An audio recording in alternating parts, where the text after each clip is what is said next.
Welcome everyone to Nextcast, and these are our series of films and interviews with our guest speakers here, where we have the chance to informally sit down with them and learn a little bit more about their lives and insights into their work. Today we have Alev Gokce with us, who has had a remarkable career in Unilever and Coca-Cola and has much of interest to share with us. So, Alev, great to have you with us. Thank you very much. Excellent. This is exciting. This is exciting. So I have a series of questions. I think I'll just go straight through them because they're rather good questions. So tell us, was there a moment when you knew you had to leave the corporate world? And if so, what pushed you? Well, I have an interesting story there. So you mentioned I worked for Unilever, which was like decades ago. And actually, I started my corporate career with Unilever and ended it with the Coca-Cola company. I worked for Coke for 14 years, the last 8 of which was in Atlanta, actually. I was global brand director, global innovation director. But here's the thing, after doing this thing in the corporate world for a couple of decades, I was getting tired and I needed some excitement in my life. And I always was very interested in design, particularly interior design. So I said, I need to do something about it. I researched and found this amazing Master of Arts program online in one of the most exciting art and design colleges in the US, SCAD, Savannah College of Art and Design. I applied, got accepted, and I did my master's for 2 years. Graduated with 4.0, and I kind of woke up to the fact that I love design and wanted to do something about it. And I decided to leave my business and marketing career aside and pursue a design thing. So I left Coke, and we have a saying, life is what happens to you when you're busy planning. So true.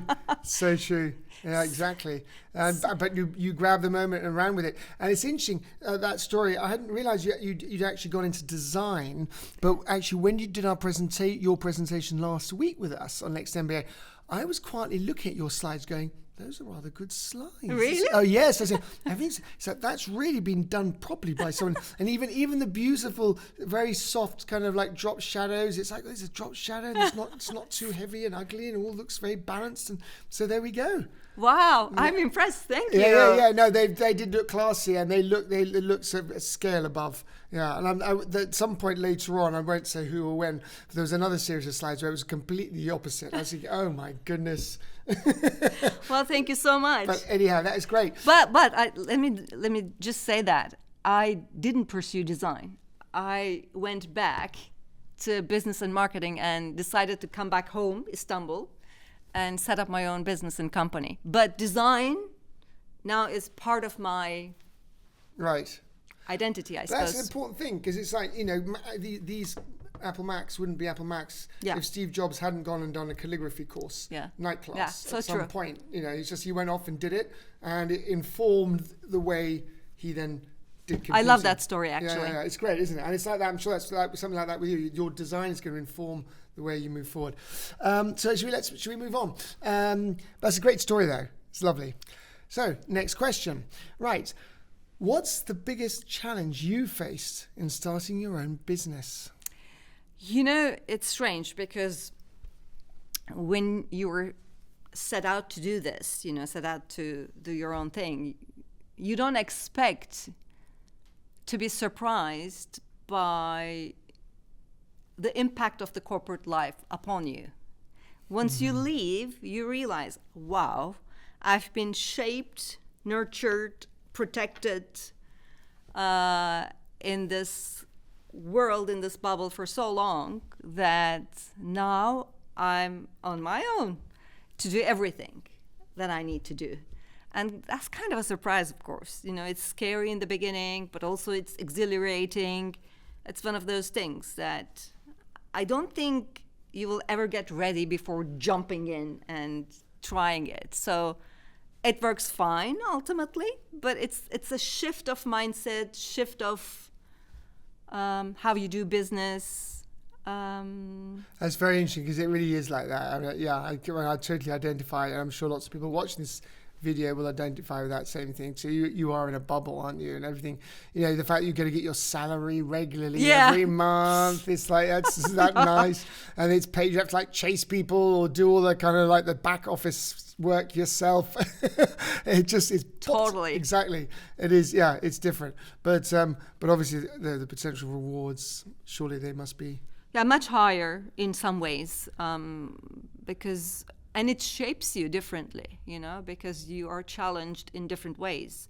But I have to say, I'm thankful to my corporate background, right? Because it also shaped me and educated me and made me ready to take on this kind of a challenge. But I had come to a point where, it was not enough to get a different title, a little bit higher up on the organization, Yeah. So I just needed a big shift. Right. That's what happened. But with all that knowledge from the past. So let's do another question. Hopefully this is going to be okay. Has there been a moment when you felt like an outsider, and how did you push through? Actually, my first expatriation, I'm not going to mention the country. Okay. But my career was really flourishing, and at one point I said, okay, I need to get more of a challenge. This is how it works, right? We're not ever comfortable. Like when things get comfortable, you're like, okay, I make it uncomfortable again. Yeah. So I was assigned to this really challenging task and role, multi-regional head of marketing kind of role. And it was a challenging environment for many, many, many reasons. And I don't think you ever get ready for such a challenge unless you once experience it and, go through it. Now, what I look back and I'm like, what was the big deal? But back then, for the first time, when you are in a foreign and strange environment that you're not used to, you have no support systems, and you're challenged beyond your usual self, because at home you have a certain reputation, you have the schools you have finished, people position you somehow somewhere, and that's why I wanted to be an expat, actually, to be challenged at the core. And I was challenged. How did I push through? Well, I kept on going until the point that things weren't functioning well anyway, and they decided to change the organization totally. Right. But it was a great learning. Right. I smile when I look back now, but at the time I wasn't smiling. Oh, right. At that time you weren't smiling. So it was kind of like that even. It was quite. It was challenging. Yeah. Challenging. Right. Interesting. Yeah. There we go. Next question. What's the most powerful reaction you've seen to your work? I have one which I don't think, I appreciated a lot, because when I was working for the Coca-Cola company in Atlanta, I was project lead of an innovation brand development project. We launched Coca-Cola Blak, a fusion of Coke and coffee. Wow. It was a very interesting and challenging project, and that was some 20 years ago, actually. It was right before ready-to-drink coffee became so popular, okay? It was perhaps one of the first projects. It didn't last very long for various reasons, but one thing, I was so surprised that the bottle and design was elected as one of the 100 top designs. Wow. By the Times magazine. Wow. So I have, of course, that magazine. I will always keep it. Of course, you must. Yeah. From all the categories around the world, they picked Coke Blak. Wow. Bottle and design as one of the top 100 Gosh, so it's all coming together, this jigsaw puzzle, and then you ending up in a design school, and having been part of designing the best. Yeah, I mean, we were working as a team, of course. There were designers on board, but I think I always had this sort of drive in me, sometimes consciously, sometimes subconsciously, to look at the world with an aesthetic. Right, but presumably, as if you were, it was your project, right? You were managing. Yeah, I was the project lead. Right, there we go. Because I always see, certainly when I'm on the creative side of that relationship, actually the project leader kind of sets the tone of everything. Yes. And if you got the wrong project leader, you're not going to get a good bottle, but you're not going to get anything good. But if you got, when we've worked in advertising projects, the best ones, I've always had senior clients who've been brilliant. They've had a vision, or they get it, or they want to do something super, and they know how to sort of inspire people. They know how to put people together. They know when to take a step back. Yeah. Otherwise, you don't get the result. Yeah. So well done. So great. That's Great. I think I still vaguely remember it was a sort of blackish bottle with some sort of reddish something feature on it, like a cloudy. It was sort of this mesmerizing, exotic, energizing vibe to it. Right. I think, of course, I'm not partial, but I'm impartial. That's but great. It's beautiful. It was beautiful. Excellent. What's a piece of career advice you ignored at first, but later realized was true? Okay, well, let me go back to the very, very first time, fresh out of my master's, MBA, my master's degree in business. I'm looking for a job, and I'm interviewing for Unilever. Uh-huh. And I wanted to be a brand manager, but they wanted to make me a research manager. So I was like, they said to me, you know what, start here, your career, because it's going to be a wonderful foundation for you. And although I started and I really, really wanted to be a brand manager, really, I still benefit a lot from those 2 years I spent on research. And what I learned about marketing is marketing is so multidimensional. Mm-hmm. There are so many different aspects to marketing, from design that we talked about, to research, to understanding people, to psychology, to sociology. If you want to be a great marketeer, it's quite advisable that you venture out and try different things and then integrate them together. I think that was a great advice for me. So tell me about someone you mentored, and how did they change, and how did it change you? Every mentorship project is like you're looking at a mirror, whether that person reflects you or not, or she's very different from you, it doesn't matter, By going into the insights, there's a reflection on you too. So what I love to do with mentorships is just use sort of my experience to help the other person explore her or his path, the way he or she wants to unfold.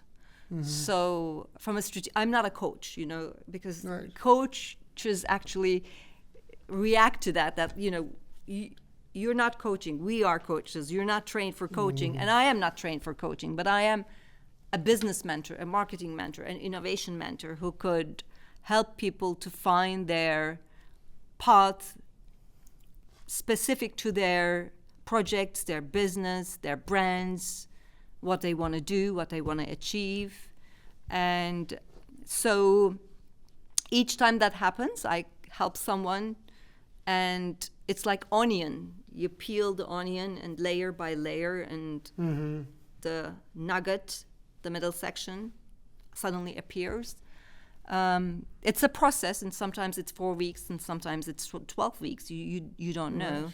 But when that happens, it's really invigorating, and I become friends with some of my mentees. Right. Great. I think it's very important to the whole process of sharing knowledge and life experience with the next generation is important. And of course, you get a lot, as you said, mirror. You get a lot coming back as well. I learn a lot from my students, who are fabulous.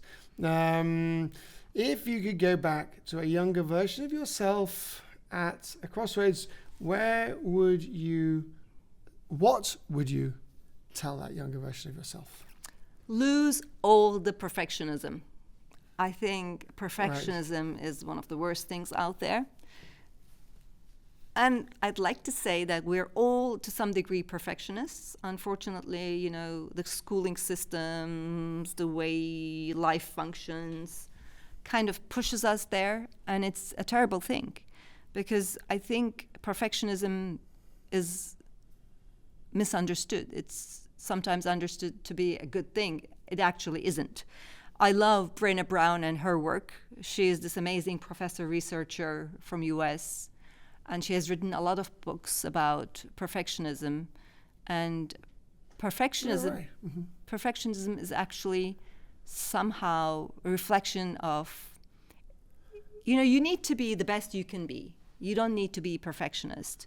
Because if you approach things with, this needs to be perfect, you're paralyzed most of the time. It's fearful.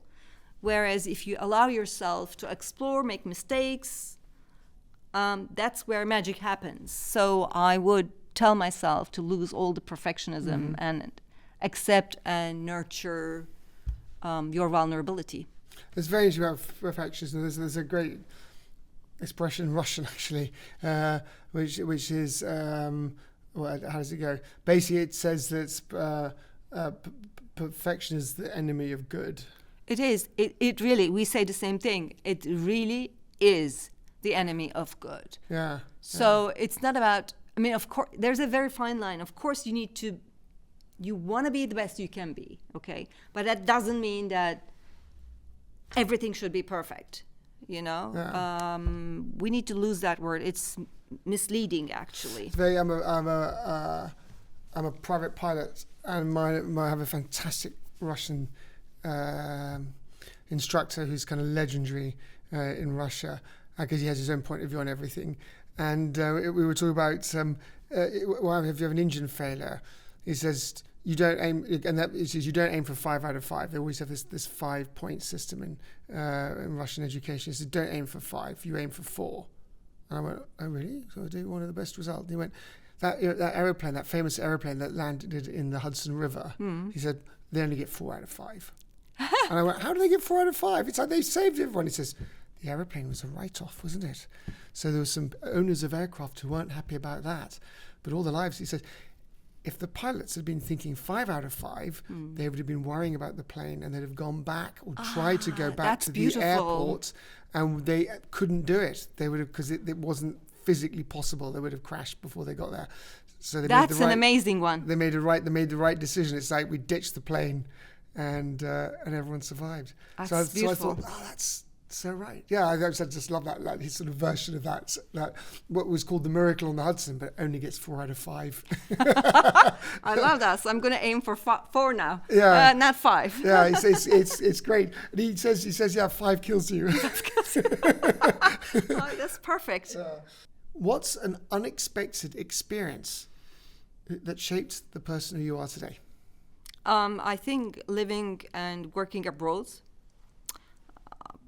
I lived 11 years straight, and then in 3 different countries, and then some more.